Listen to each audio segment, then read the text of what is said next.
എന്തൊരു സങ്കടം.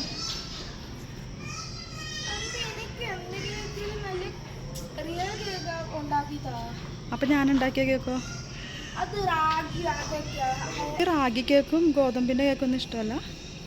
ഇഷ്ടമായോ അത്?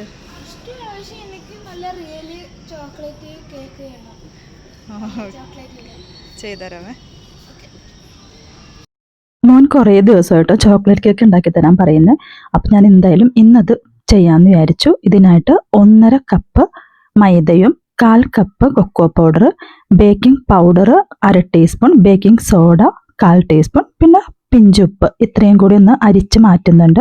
സത്യം പറഞ്ഞാലല്ലേ എനിക്ക് കേക്ക് ഉണ്ടാക്കുന്ന ടൈമിലൊക്കെ ഒരു ടെൻഷനാട്ടോ. വേറൊന്നുമില്ല, ഈ ഒരു ഷുഗറും മൈദയും എല്ലാം കൂടി കുട്ടികൾക്ക് കൊടുക്കുമ്പോൾ നമുക്ക് തന്നെ അറിയാം അതൊരു ഹെൽത്തി അല്ലെന്ന്.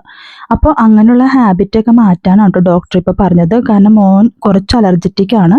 അപ്പോൾ ഈ പ്രോസസ്സിങ് ഫുഡും പിന്നെ ഇങ്ങനെയുള്ള ഈ മൈദ ഐറ്റംസ് ഒക്കെ ഒരുപാട് കഴിക്കുന്നത് കൊണ്ട് വെയിറ്റ് കൂടിയതുകൊണ്ടാണ് ഇങ്ങനത്തെ ഒരു ഇഷ്യൂ ഒക്കെ വരുന്നതെന്നാണ് കേട്ടോ പറഞ്ഞത്. അപ്പോൾ അതുകൊണ്ട് തന്നെ ഞാൻ കുറച്ചൊന്ന് ഹെൽത്തി ആക്കുകയാണ് ചെയ്ത്. അപ്പോൾ വേറൊരു ബൗളിലേക്ക് 3 മുട്ടയും പിന്നെ പഞ്ചസാര പൊടിച്ചത് 1 കപ്പ്, പിന്നെ വാനില എസൻസും കൂടി ഒന്ന് ബീറ്റ് ചെയ്ത് എടുത്തിട്ടുണ്ട് കേട്ടോ. എന്നിട്ട് നമ്മൾ നേരത്തെ അരിച്ച് മാറ്റിയ ആ ഒരു മൈദ ഉണ്ടല്ലോ, അത് അല്പാൽപമായിട്ട് ഇതിലേക്ക് ചേർത്ത് കൊടുക്കാം. പിന്നെ ഞാൻ ഈ ഒരു ബീറ്റ് ചെയ്തതിന് ശേഷം പാൽ ഒഴിക്കാൻ വിട്ടായിരുന്നു കേട്ടോ. അപ്പോൾ ബീറ്റ് ചെയ്തതിന് ശേഷം പാൽ ചേർത്ത് കൊടുക്കുക. എന്നിട്ട് അല്പാൽപമായിട്ട് പൊടി ചേർത്ത് കട്ട് ആൻഡ് ഫോൾഡ് മെത്തേഡിൽ ഒന്ന് മിക്സ് ചെയ്തെടുക്കുക കേട്ടോ. അപ്പോൾ എൻ്റെ അടുത്ത് കൊക്കോ പൗഡർ 1/4 കപ്പ് മുഴുവനായിട്ട് ഉണ്ടായിരുന്നില്ല. അപ്പോൾ കളർ കുറവായപ്പോൾ കുറച്ച് കോഫി പൗഡർ ചേർത്ത് കൊടുത്തു. പിന്നെ ഇപ്പോൾ ഏറ്റവും അവസാനമുണ്ട് നമ്മൾ ഓയിൽ ചേർത്ത് കൊടുക്കേണ്ടത്. ഒരു 3 ടേബിൾ സ്പൂണോളം സൺഫ്ലവർ ഓയിലും കൂടി ചേർത്ത് ഒന്ന് മിക്സ് ചെയ്യുന്നുണ്ട്. ഒരുപാട് മിക്സ് ചെയ്യേണ്ട ആവശ്യമില്ല കേട്ടോ ഈ ഒരു ടൈമിൽ. പിന്നെ ഞാനിതിലേക്ക് കുറച്ച് ചോക്കോ ചിപ്സും കൂടി ചേർത്ത് കൊടുത്തിട്ടുണ്ട് കേട്ടോ. എന്നിട്ടൊന്നും കൂടി മിക്സ് ചെയ്യുന്നുണ്ട്. ഞാനിവിടെ വളരെ സിമ്പിളായിട്ടാണ് കേട്ടോ സ്പഞ്ച് കേക്കാണ് തയ്യാറാക്കുന്നത്. പിന്നെ അതിലേക്ക് കുറച്ചൊരു ചോക്ലേറ്റ് ലെയറും കൂടി കൊടുത്തതേ ഉള്ളൂ. അല്ലാതെ ഫ്രോസ്റ്റിംഗ് ഒന്നും ചെയ്യുന്നില്ല കേട്ടോ. അതിൻ്റെ മുകളിലായിട്ട് അങ്ങനെ ലെയേഴ്സായിട്ടൊന്നും കട്ടൊന്നും ചെയ്യുന്നില്ല. അപ്പോൾ ഒരു ബട്ടർ പേപ്പറിലേക്ക് കുറച്ച് ബട്ടറും കൂടി സ്പ്രെഡ് ചെയ്തിട്ട് പിന്നെ അത് ഒഴിച്ചു കൊടുക്കുന്നുണ്ട്. ഇനി പാനിലായാലും പിന്നെ ഓവനിലാണെങ്കിലും ഒരു 40 മിനിറ്റോളം വേണ്ടി വരും കേട്ടോ ഇത് കുക്കായി വരാൻ വേണ്ടി. അപ്പോൾ 40 മിനിറ്റ് ആയപ്പം കുക്കായി വന്നിട്ടുണ്ട്. ഇനിയിപ്പോൾ ഈ ഒരു പേപ്പറൊക്കെ മാറ്റി കൊടുക്കാം.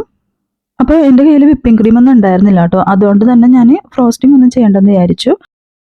നിങ്ങൾക്കിപ്പം ലെയേഴ്സായിട്ട് ചെയ്യണമെന്നുണ്ടെങ്കിൽ കട്ട് ചെയ്തിട്ട് അതിൻ്റെ ഇടയ്ക്ക് വിപ്പിംഗ് ക്രീമും പിന്നെ ചോക്ലേറ്റൊക്കെ മിക്സ് ചെയ്ത് അങ്ങനെ ഒരു ഗണാഷ് പോലെയൊക്കെ ചെയ്തെടുക്കാവുന്ന കേട്ടോ. അപ്പം ഞാനിവിടെ ചോക്ലേറ്റ് മെൽറ്റ് ചെയ്ത് മാത്രമാണ് ഒഴിച്ചു കൊടുക്കുന്നത്. 2 ടേബിൾ സ്പൂണോളം ബട്ടറും കൂടി ഇതിൽ ചേർത്ത് കൊടുത്തിട്ടുണ്ടായിരുന്നു കേട്ടോ. പിന്നെ ഇതിൻ്റെ മുകളിലായിട്ട് കുറച്ചുകൂടി ചോക്കോ ചിപ്സ് ഇട്ട് കൊടുക്കുന്നുണ്ട് കേട്ടോ. പിന്നെ സൈഡിൽ നിന്നെല്ലാം കുറച്ച് തുടച്ച് മാറ്റി എന്നിട്ട് പിന്നെ സെറ്റ് ചെയ്യാൻ വെക്കാം. ഒരുപാട് നേരം വെക്കേണ്ട ആവശ്യമില്ല. ഒരു 15 മിനിറ്റോളം ഒന്ന് ഫ്രീസറിൽ ഞാൻ സെറ്റ് ചെയ്യാൻ വേണ്ടി മാറ്റി വെച്ചായിരുന്നു. വളരെ എളുപ്പത്തിൽ തയ്യാറാക്കാൻ പറ്റിയ ഒരു റെസിപ്പിയാണ് കേട്ടോ. ചെയ്ത് നോക്കി നിങ്ങളുടെ ഫീഡ്ബാക്കൊക്കെ അറിയിക്കുക. വീഡിയോ ഇഷ്ടമായെങ്കിൽ സബ്സ്ക്രൈബ് ചെയ്യാനും ഷെയർ ചെയ്യാനും ലൈക്ക് ചെയ്യാനും കമൻറ്റ് ചെയ്യാനും മറക്കരുത്.